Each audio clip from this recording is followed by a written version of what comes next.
الحمد للہ رب العالمین والصلاة والسلام علی رسولہ الکریم والعاقبۃ للمتقین قال رسول اللہ صلی اللہ علیہ وسلم تعلموا الفرائض وعلموها فإنه نصف العلم وهو جنسا وهو اول جنزا من امتی رواه ابن ماجہ۔ نبی صلی اللہ علیہ وآلہ وسلم نے فرمایا کہ یہ جو وراثت کا علم ہے اس کو سیکھو اور سکھاؤ۔ فرمایا یہ نصف علم ہے، فرمایا وَهُوَ يُنْسَى، یہ بھلا دیا جائے گا، وَهُوَ أَوَّلُ يُنْزَعُ مِنْ أُمَّتِي، اور میری امت میں سے سب سے پہلے اس کو اٹھا لیا جائے گا۔ کھانے پینے والی چیزوں میں اللہ نے شہد کو پہلے اٹھا لینا ہے، اور دینی علوم میں سے اللہ نے وراثت کے علم کو اٹھا لینا ہے۔ رسول اللہ صلی اللہ علیہ وسلم فرماتے ہیں دو بندے آپس میں جھگڑیں گے، کوئی عالم ربانی نہیں بچے گا جو ان کے درمیان وراثت کے مسئلے کے بارے میں فیصلہ ہی کر دے۔ رسول اللہ صلی اللہ علیہ وسلم نے فرمایا لوگ اصاغر سے علم لیں گے۔ اصاغر کہتے ہیں چھوٹوں کو، عمر کے چھوٹے نہیں، علم کے چھوٹے، جو کتاب و سنت سے تمسک اختیار کرنے والے نہیں ہوں گے، شرک اور بدعت کی ترویج کر رہے ہوں گے، اور مصنع عام پڑھائی جائے گی۔ پوچھا یہ کیا ہے؟ فرمایا قرآن و سنت کے سوا باقی سب کچھ مصنع ہے۔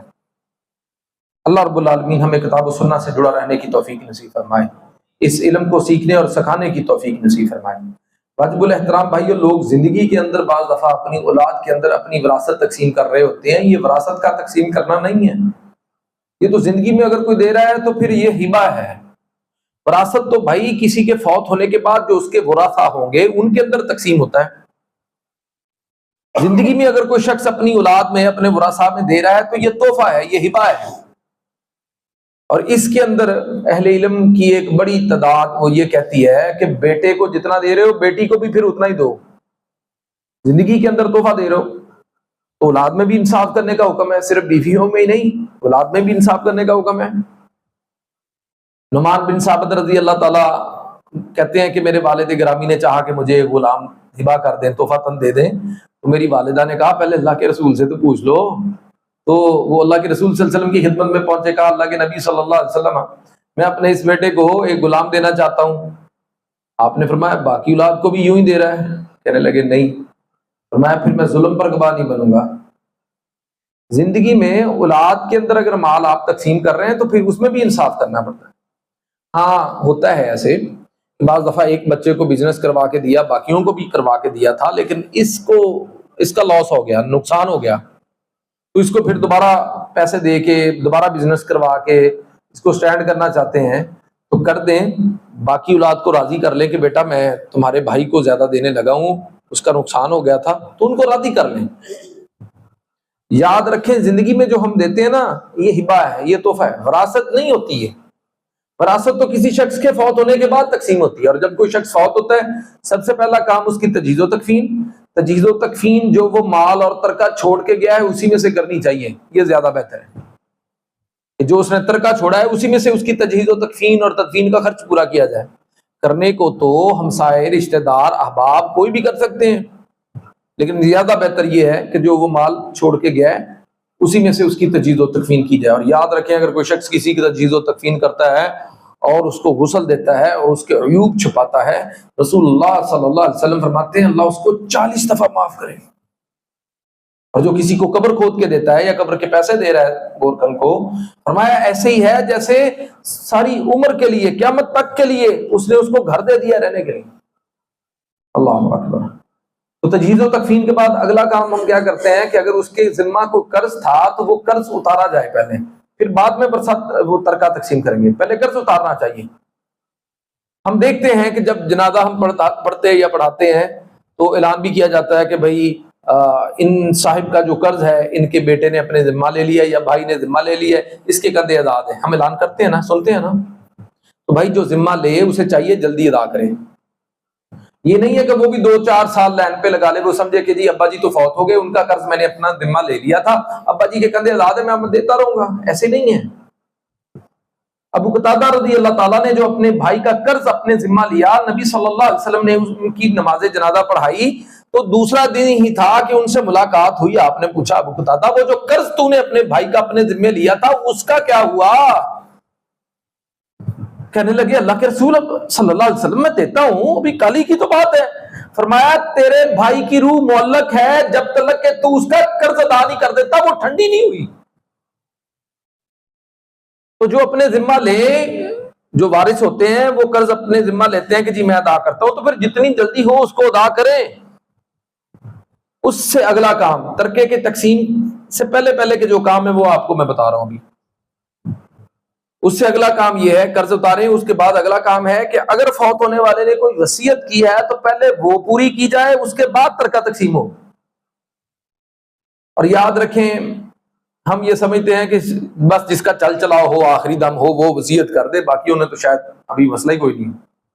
حالانکہ اگر کسی بندے نے کوئی وصیت کرنی ہے، جیسے اگر اس کا کوئی لے پالک بچہ ہے، اس کو پتا ہے کہ اس کی جائیداد میں اس کا حصہ کوئی نہیں ہے، تو اس کو چاہیے اپنے ہوش و حواس کے اندر، صحت عافیت کے اندر لکھ جائے اس کے لیے. یا کوئی شخص ہے جس کا کوئی یتیم پوتا ہے اور اس کو پتا ہونا چاہیے جب رحم کی اولاد زندہ ہو، بیٹے بیٹیاں زندہ ہو، تو غیر رحم نیچے پوتا یا نواسا وہ وارث نہیں ہوتے، تو ان کے لیے کچھ لکھ جائے، وصیت کر دینا. فرمایا کسی پر 3 راتیں نہ گزرے، اگر اس نے کچھ لکھ کے رکھنا ہے، کوئی وصیت کرنی ہے تو لکھ کے رکھے. 3 راتیں نہ گزرے اس پہ، مطلب میکسیمم 2 راتیں چلے گزر جائیں، 2 دن ہیں اس کے پاس، وہ لکھ رکھے جو اس نے لکھ کے رکھنا ہے. تیسری رات نہ گزرے اس پہ، اسے چاہیے لکھ کے رکھے جو لکھنا ہے.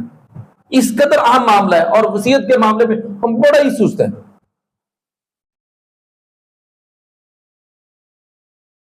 جب کوئی شخص فوت ہو تو پہلے اس کی وصیت پر عمل کیا جائے. اچھا آپ یاد رکھیں کہ وصیت تیسرے حصے سے زیادہ کی کرنے کی اجازت بھی نہیں ہے. میکسیمم آپ وصیت کسی کے لیے کتنا کر سکتے ہیں؟ کوئی بندہ چاہتا ہے کہ جی میں اپنی جائیداد میں سے کوئی پلاٹ، کوئی پیسہ دھیلا وہ مسجد کو دے دوں، مدرسے کو دے دوں، کسی جماعت کو دے دوں، کسی ٹرسٹ کو دے دوں، اپنے فلاں رشتہ دار کو دے دوں، اپنے کسی لے پالک بچے کو دے دوں، فلاں یتیم پوتے کو دے دوں. تو بھائیو یاد رکھو وصیت میکسیمم جو آپ اور میں کر سکتے ہیں وہ 1/3 سے زیادہ کی نہیں ہے، 1/3 سے زیادہ کی نہیں ہے. حضرت سعد بن ابی وقاص رضی اللہ تعالیٰ جب بیمار ہوئے، رسول اللہ صلی اللہ علیہ وسلم ان کی خبر لینے کے لیے گئے. ان کو یہ لگ رہا تھا کہ ان کا چل چلاؤ ہے. اس وقت صرف ان کی اولاد میں ایک ہی بیٹی تھی. تو وہ کہنے لگے اللہ کے رسول صلی اللہ علیہ وسلم میری یہ خواہش ہے میں سارا مال ہی اللہ کی راہ میں دے دوں. آپ نے فرمایا اس کی اجازت نہیں ہے. ان کو یہ تھا کہ شاید ان کا آخری وقت ہے. نبی صلی اللہ علیہ وسلم نے فرمایا مجھے اللہ سے امید ہے اللہ تجھے لمبی زندگی دے گا، تجھے کثیر اولاد دے گا، بعضوں کو تجھ سے نفع دے گا، بعضوں کو نقصان دے گا. اللہ نے پھر ان کو لمبی زندگی دی، اللہ نے کثیر اولاد دی، اللہ نے 9 بیٹے 12 بیٹیاں پھر ان کو دی. اللہ نے اہل ایمان کو ان سے نفع دیا اور اہل کفار کو ان سے تکلیف ہوئی. مجوس شکست کھا گئے ان کے ہاتھوں، ساسانی امپائر کسرا کو شکست ہوئی قادسیہ کے میدان میں حضرت سعد بن ابی وقاص رضی اللہ تعالیٰ کے ہاتھوں. اللہ کے نبی صلی اللہ علیہ وسلم کی بات اللہ نے پوری کی. تو اس وقت ان کو لگ رہا تھا کہ شاید میرا یہ آخری وقت ہے.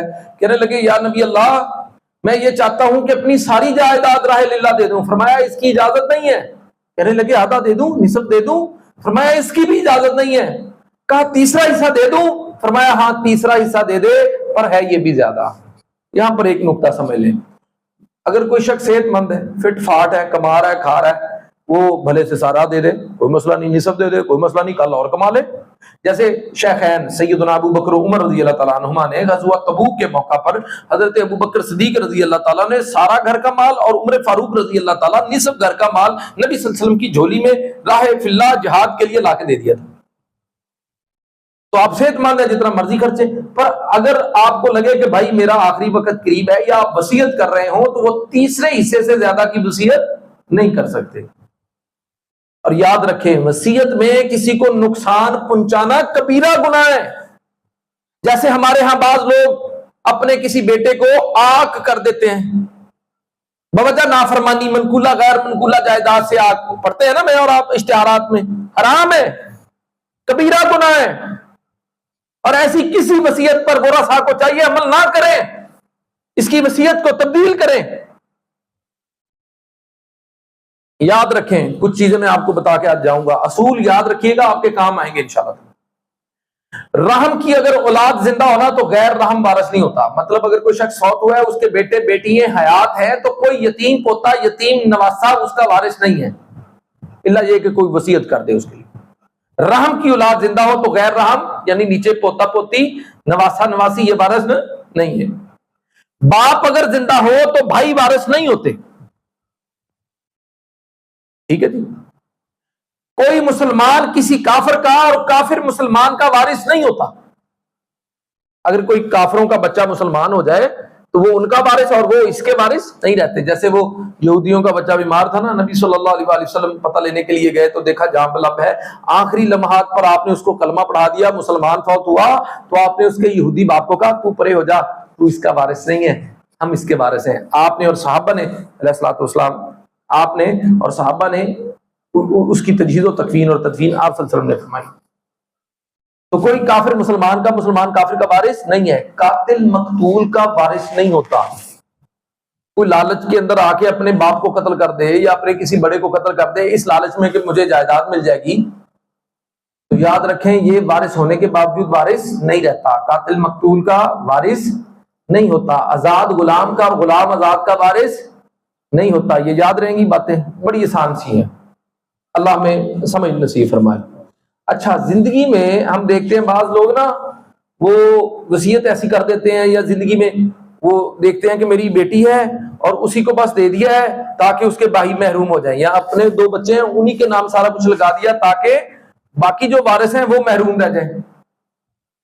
ایسی وصیت جس میں کسی کو محروم کیا جائے یا کچھ زیادہ دے دی جائے، کچھ کو کم پہ رکھا جائے، یاد رکھیں رسول اللہ صلی اللہ علیہ وسلم نے فرمایا جس کو اللہ نے 60 سال زندگی دے دی، کتنی؟ 60 سال. 60 سال نا ویسے بھی تمام حجت کے لیے 60 سال بہت عمر ہوتی ہے. نبی صلی اللہ علیہ وسلم فرماتے ہیں جس کو اللہ نے 60 سال زندگی دے دی نا، وہ کل اللہ کے سامنے یہ نہیں کہہ سکتا کہ اللہ مجھے پتہ نہیں لگا، مجھے مہلت نہیں ملی، میں نے بس توبہ کرنی ہی تھی، میں نے بس نمازی بانی جانا تھا، مجھے سمجھ نہیں لگی جماعت حقہ کیا ہے، عقیدہ صحیحہ کیا ہے. وہ کل یہ عذر نہیں پیش کر سکے گا جس کو اللہ 60 سال زندگی دے. اور ویسے بھی 60 سال تک جوان ہی ہیں سارے. 60 سال تک بندہ جوان ہوتا ہے جی بھائی صاحب، 60 سال تک بندہ جوان ہی ہوتا ہے. دلیل ہے، نبی علیہ الصلوۃ والسلام نے حضرت حسن و حسین رضی اللہ تعالیٰ عنہما کے بارے میں فرمایا، حسنین کریمین کے بارے میں، کہ یہ دونوں جنت کے نوجوانوں کے سردار ہیں. یعنی جو بندہ جوانی کے اندر فوت ہوگا تو جنت میں اگر داخل ہوگا تو اس کے سردار کون ہوں گے؟ حسنین کریمین رضی اللہ تعالیٰ عنہما. ٹھیک ہے. اچھا، دونوں کی عمریں کتنی تھی جب اس دنیا سے گئے؟ حضرت حسین رضی اللہ تعالیٰ 58 سال کی عمر میں شہید ہوئے، حضرت حسن بھی 60 سے کم ہی تھی. اور شیخین سیدنا ابو بکر و عمر رضی اللہ تعالیٰ عنہما یہ کہل لوگوں کے سردار ہیں. یعنی جو بڑھاپے کے اندر جو فوت ہوں گے جنت میں جائیں گے تو ان کے سردار سیدنا ابو بکر و عمر رضی اللہ تعالیٰ عنہما ہیں، اور دونوں 63 سال کی عمر میں اس دنیا سے گئے. اللہ اکبر.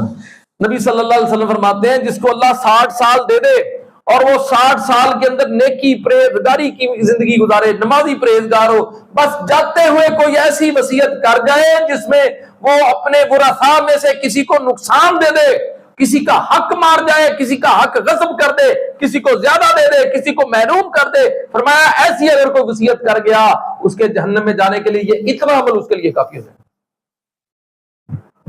اس قدر اہم معاملہ ہے.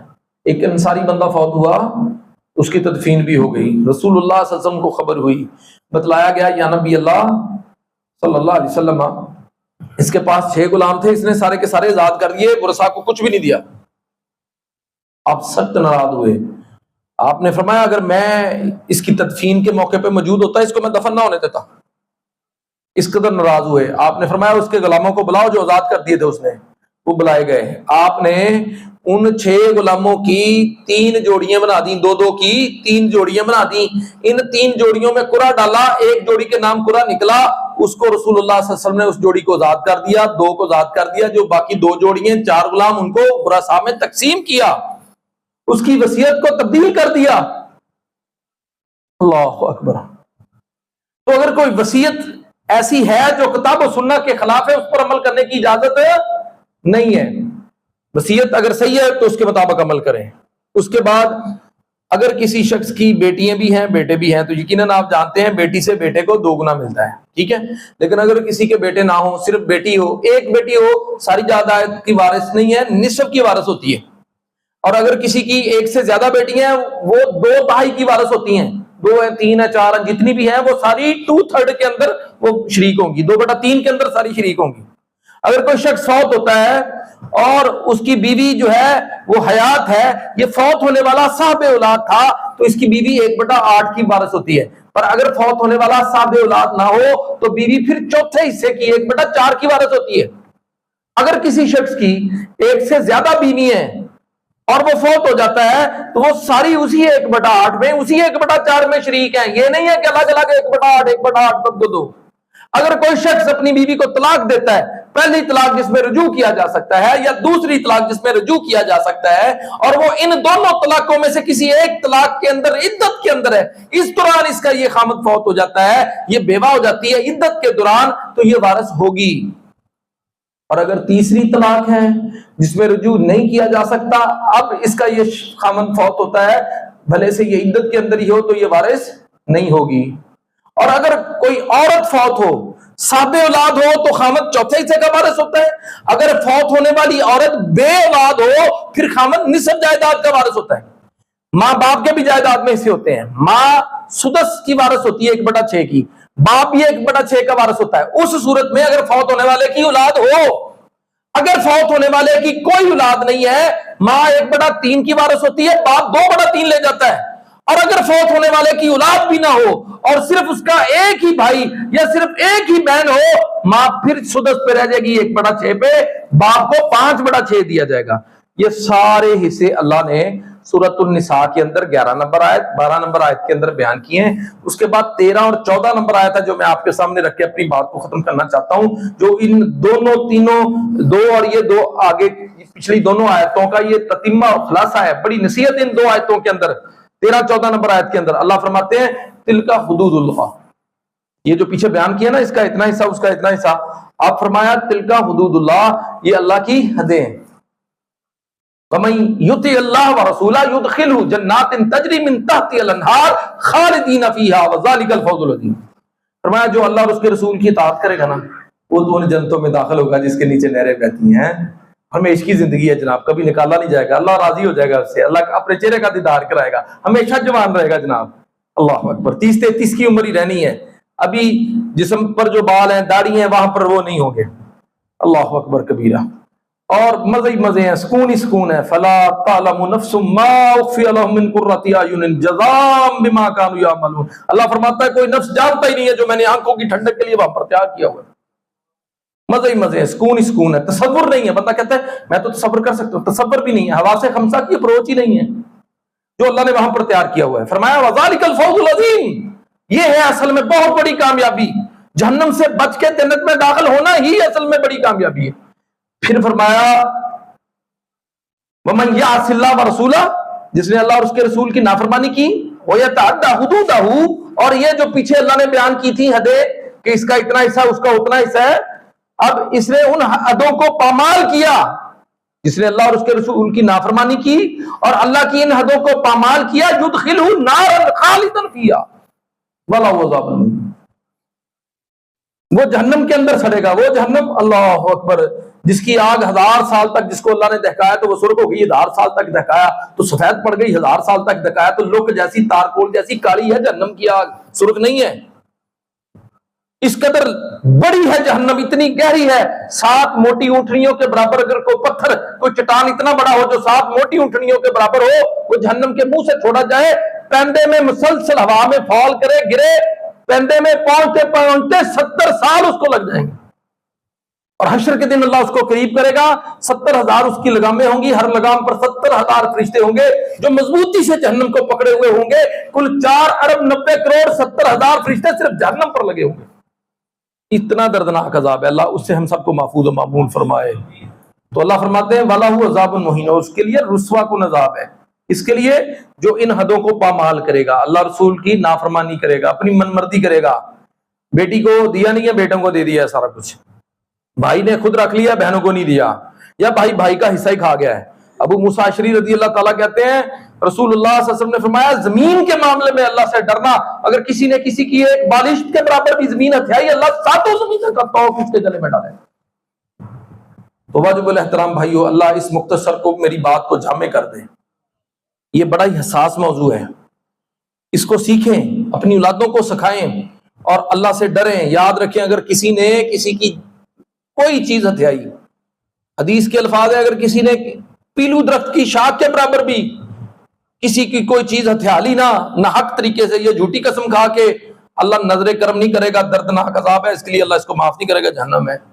ہم سمجھتے ہیں شاید روزے رکھ کے یا نماز پڑھ کے یہ والے گناہ معاف ہو جائیں گے، جو کسی کا حق مارا ہوا ہے نا، وہ روزوں سے، حج سے، عمروں سے، نمازوں سے بھی معاف نہیں ہونا، وہ جب تک آپ اس کا حق دے نہیں دیں گے تب تک معاف نہیں ہے۔ تو وراثت کے معاملے کے اندر خیال کیجئے گا، کتاب و سنت سے تمسک اختیار کریں، اہل علم سے مراجعت کریں۔ وَأَقُولُ قَوْلِي هَذَا أَسْتَغْفِرُ اللَّهَ لِي وَلَكُمْ وَلِسَائِرِ الْمُسْلِمِينَ وَالْمُؤْمِنِينَ۔